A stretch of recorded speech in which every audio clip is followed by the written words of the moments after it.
Extraordinary.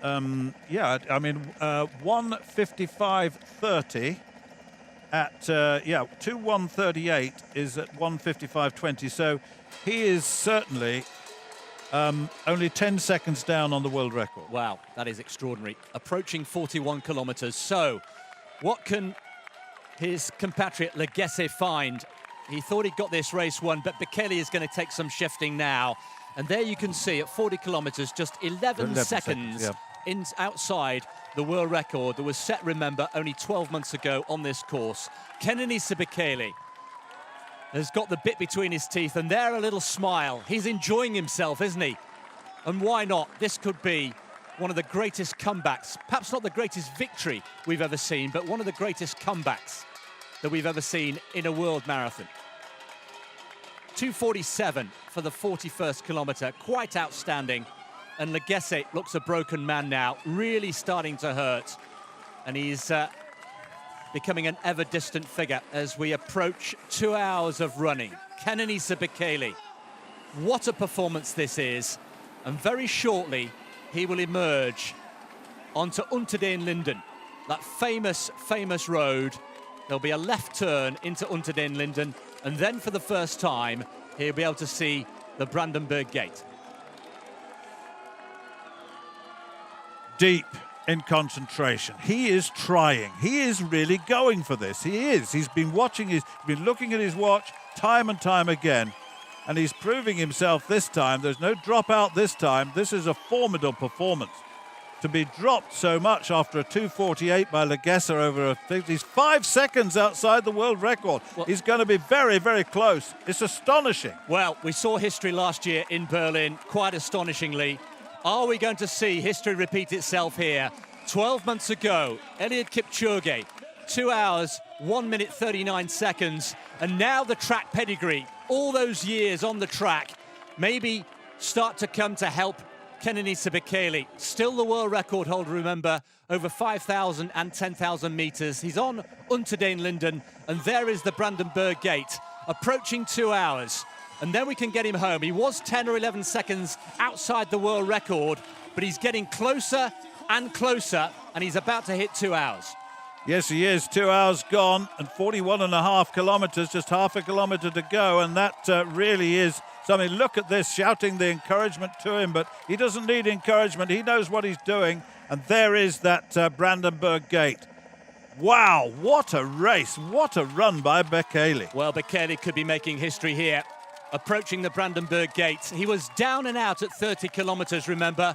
He looked a broken man. We don't know what the problem was, but he got himself back into the race, and now, what a feeling this must be. Kenenisa Bekele, he's won here before, remember, in 2016, 2:03.03, and now through the famous arches, and he's into the last few hundred metres, and he has exactly a minute, inside a minute, to get home inside the world record. Eliud Kipchoge must be watching on, feeling a very, very worried man. Inside 2 hours and 1 minute, approaching there, and the crowd going berserk into the final few hundred metres. This could be history again for the second year running. Kenenisa Bekele, one of the greatest comebacks of all time, perhaps. Let's try and call him home here. He may struggle to get inside the world record, but he's going to give it a real go. Kenenisa Bekele, 20 seconds to get inside the world record. It's going to be, as a bare minimum, the second fastest time of all time. He may well just fall short. 2:01.39, remember, the winning time last year. He's going to fall just outside that. Kenenisa Bekele, feeling the hand of history on his shoulder, and he's just outside. Would you believe it? He's missed the world record by just 2 seconds. Kenenisa Bekele, a second victory here in Berlin, the greatest comeback you will ever see, surely in marathon running. And Kenenisa Bekele has come just 2 seconds short of beating the world record of Eliud Kipchoge, set here 12 months ago. 2:01.41. Would you believe it? The second best time ever, but surely, Stuart, the greatest comeback ever. Such physicality over the last couple of kilometres. Such mental endurance and sheer determination took him to the line just 2 seconds short of that run last year. But what about Legese? Now, Legese played his part. He really did. He put in that 2:48 kilometre. He then, Bekele was dropped off the back, went behind Lemma as well.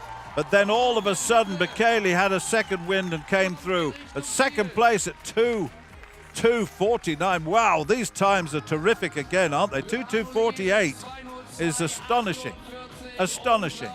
But certainly Bekele's comeback over the last, 4 or 5 kilometres was as good as you'll ever see. But to only miss it for a movie, better than that. They'd say, no, you couldn't get Bekele to come through from that position so quickly and to be so close to the world record. You couldn't do it. But of course, we saw it happen. What a moment for Kenenisa Bekele. The comeback kid in Berlin.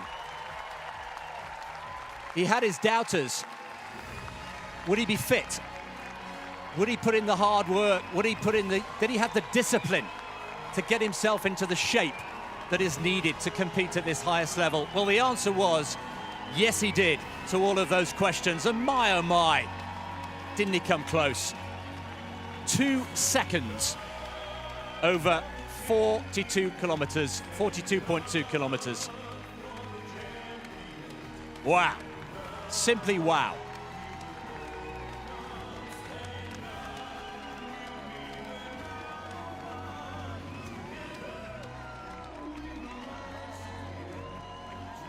Well, Kenenisa Bekele was just 2 seconds, Stuart, from becoming the first man to hold 5,000, 10,000 and world marathon records at the same time. That was absolutely astonishing, wasn't it? It really was. It was. I've never seen anything quite like that. That was a great marathon. It was a great race, and really, when you consider what he did, it was superhuman. It really was superhuman. Well, he'll be very happy. He looked so comfortable. He didn't look comfortable. Then all of a sudden, he did look comfortable. And then there was a smile on his face as he came into the final stages. Brilliant. Absolutely brilliant.